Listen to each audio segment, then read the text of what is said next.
سیدنا عثمان رضی اللہ عنہ کی شہادت کے وقت صرف ان کی زوجہ محترمہ نائلہ رضی اللہ عنہا ان کے پاس موجود تھی۔ شوہر کو بچانے کی کوشش میں ان کے ہاتھ کی 3 انگلیاں کٹ گئی تھیں۔ ان سے پوچھا گیا تو انہوں نے صرف اتنا بتایا کہ 3 آدمی اندر آئے تھے، ان میں سے ایک محمد بن ابی بکر تھے۔ یہ ابو بکر کے چھوٹے بیٹے تھے۔ والد کی وفات کے بعد ان کی پرورش سیدنا علی نے کی تھی۔ ان کے علاوہ 2 آدمیوں کے بارے میں نائلہ رضی اللہ عنہا نے بتایا کہ وہ انہیں نہیں پہچانتی۔ علی رضی اللہ عنہ نے محمد بن ابی بکر کو پکڑ کر پوچھا تو انہوں نے کہا، میں مکان میں داخل ضرور ہوا تھا، لیکن جب عثمان رضی اللہ عنہ نے مجھ سے فرمایا کہ بھتیجے تمہارے والد زندہ ہوتے تو انہیں تمہاری یہ حرکت پسند نہ آتی، تو میں شرمندہ ہو کر پیچھے ہٹ گیا اور باہر نکل گیا۔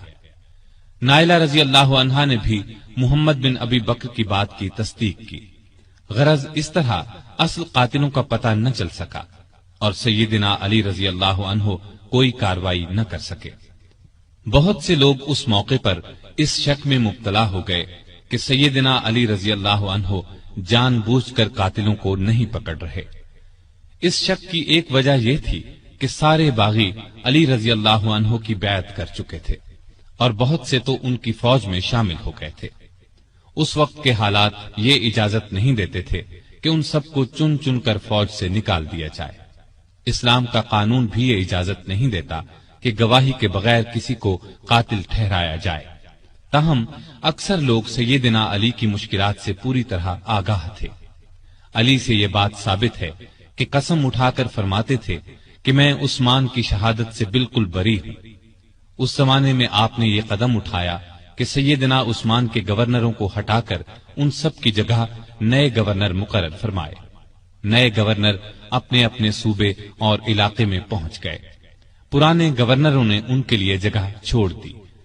امیر معاویہ رضی اللہ عنہ نے گورنری سے دستبردار ہونے سے انکار کر دیا۔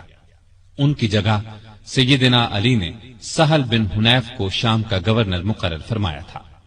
یہ جب شام کی سرحد پر پہنچے تو امیر معاویہ رضی اللہ عنہ کی فوج نے انہیں واپس جانے پر مجبور کر دیا اور سیدنا معاویہ نے ان کے ذریعے سیدنا علی رضی اللہ عنہ کو یہ پیغام پہنچایا، جب تک عثمان کے قاتلوں کو نہیں پکڑا جائے گا وہ گورنری سے دستبردار نہیں ہوں گے۔ گویا سیدنا علی کے راستے میں سب سے پہلی یہ رکاوٹ پیش آئی۔ ابھی وہ اس کی طرف پوری طرح توجہ نہیں دے سکے تھے کہ ایک اور مشکل پیش آ گئی۔ سیدنا عثمان کی شہادت سے پہلے امت کی ماں سیدہ عائشہ رضی اللہ عنہا حج کے لیے مکہ گئی تھی۔ حج کے بعد مکے سے واپس آ رہی تھی کہ راستے میں ان کے ایک قریبی رشتہ دار ملے۔ انہوں نے بتایا کہ سیدنا عثمان شہید کر دیے گئے ہیں اور لوگوں نے سیدنا علی کے ہاتھ پر بیعت کر لی ہے، لیکن مدینے میں ابھی تک فتنہ اور فساد پھیلا ہوا ہے۔ یہ خبر سن کر وہ مکے کی طرف واپس پلٹ گئیں۔ اتنے میں مدینے سے سیدنا طلحہ اور سیدنا زبیر بھی ان کے پاس پہنچ گئے۔ یہ دونوں بہت اونچے مرتبے کے بزرگ تھے، عشرہ مبشرہ میں سے تھے۔ انہوں نے بھی یہی بتایا کہ مدینے کے لوگ فسادیوں کے ہاتھوں پریشان ہیں، نہ تو وہ اپنی حفاظت کر سکتے ہیں اور نہ ان میں سیدنا عثمان کے خون کا بدلہ لینے کی طاقت ہے۔ مکے کے لوگوں نے ام المومنین عائشہ رضی اللہ عنہا سے واپسی کا سبب پوچھا تو انہوں نے فرمایا، عثمان مظلوم شہید کر دیے گئے اور فتنہ دبتا ہوا نظر نہیں آتا ہے، اس لیے تم فتنے کو دور کرنے اور شہید خلیفہ کے قاتلوں سے بدلہ لینے کے لیے تیار ہو جاؤ۔ اسی طرح اسلام کی عزت بچائی جا سکتی ہے۔ اس پر ہزارہا مسلمان سیدہ عائشہ، زبیر اور طلحہ کے ساتھ ہو لیے۔ اس لشکر نے بصرہ پہنچ کر اس پر قبضہ کر لیا۔ جب سیدنا علی کو خبر ملی تو وہ بھی اپنا لشکر لے کر بصرہ کے قریب پہنچ گئے اور صلح کی کوشش شروع کر دی۔ دوسری طرف سیدہ عائشہ نے اپنے آنے کی وجہ بیان فرمائی، علی نے اپنی مجبوری اور مشکلات بیان فرمائی۔